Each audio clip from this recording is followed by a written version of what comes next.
мавзӯи дигар кормандони шӯъбаи вазорати корҳои дохилӣ дар шаҳри Гулистон ҳангоми амалинамоии чорабиниҳои оперативии ҷустуҷӯӣ боз як ҳолати машғул шудан ба фолбинӣ ва сеҳру ҷодугариро дар ҳудуди маъмурӣ ошкор намуданд.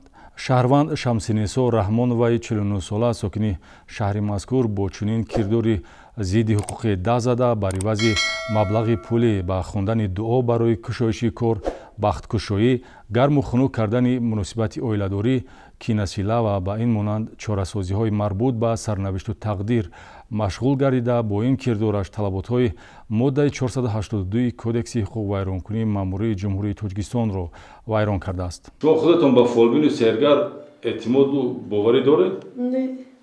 шумо чанд сол буд ба фолбинӣ машғул ҳастед? 3 соли. айни ҳол чанд сол ҳастед? 5.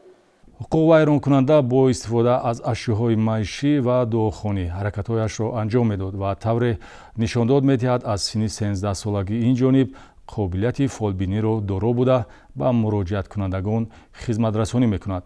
аз рӯи далели ошкор ёфта тибқи талаботи моддаи 482 кодекси ҳуқуқ вайронкунии маъмурӣ машғул шудан ба сеҳру ҷодугарӣ протокол тартиб дода шудааст.